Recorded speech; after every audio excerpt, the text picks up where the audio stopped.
भारत में एक व्यक्ति अधिकतम कितनी जमीन खरीद सकता है? महाराष्ट्र में क्या है नियम? भारत की आधी से अधिक आबादी प्रत्यक्ष या अप्रत्यक्ष रूप से कृषि और कृषि से संबंधित उद्योगों पर निर्भर है। लेकिन हाल ही में भारत में खेती का क्षेत्रफल थोड़ा कम हुआ है। बढ़ते शहरीकरण और औद्योगिकरण के कारण कृषि योग्य भूमि कम होती जा रही है। लेकिन इसके बावजूद भी कई लोग कृषि भूमि खरीदते नजर आ रहे हैं। कृषि भूमि न केवल खेती के लिए खरीदी जाती है, बल्कि कुछ लोग कृषि भूमि को निवेश के रूप में भी खरीद रहे हैं।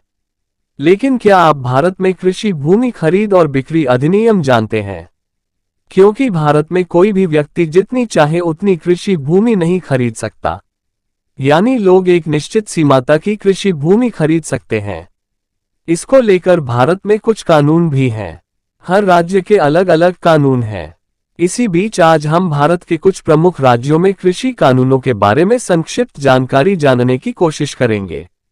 आज हम देश के प्रमुख राज्यों में अधिकतम मात्रा में कृषि भूमि खरीद सकते हैं और महाराष्ट्र में इस संबंध में क्या नियम है, हम इसके बारे में संक्षिप्त जानकारी जानने का प्रयास करेंगे। कानून क्या कहता है? दोस्तों, केरल में भूमि सुधार अधिनियम 1963 के अनुसार एक अविवाहित व्यक्ति केवल 7.5 एकड़ तक ही जमीन खरीद सकता है। वहीं 5 सदस्यों का एक परिवार 15 एकड़ तक जमीन खरीद सकता है। पश्चिम बंगाल में अधिकतम 24.5 एकड़ जमीन खरीदी जा सकती है। हिमाचल प्रदेश में 32 एकड़ जमीन खरीदी जा सकती है।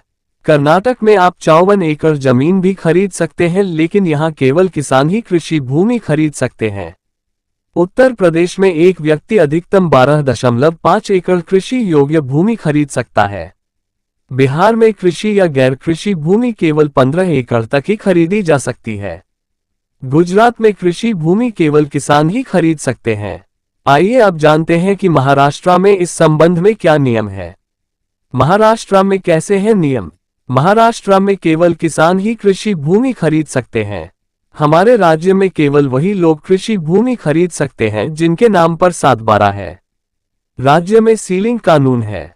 इस अधिनियम के अनुसार यदि राज्य में 12मासी जलापूर्ति या सिंचित भूमि है तो केवल 18 एकड़ भूमि ही खरीदी जा सकती है। जहां 12मासी पानी की आपूर्ति नहीं है लेकिन प्रतिवर्ष एक फसल के लिए सुनिश्चित पानी की आपूर्ति है, वहां 27 एकड़ जमीन खरीदी जा सकती है।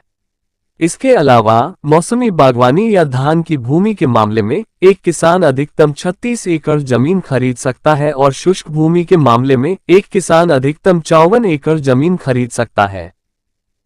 दोस्तों, मैं आपको इस चैनल पर हमेशा बहुत ही महत्वपूर्ण जानकारी देता रहता हूं।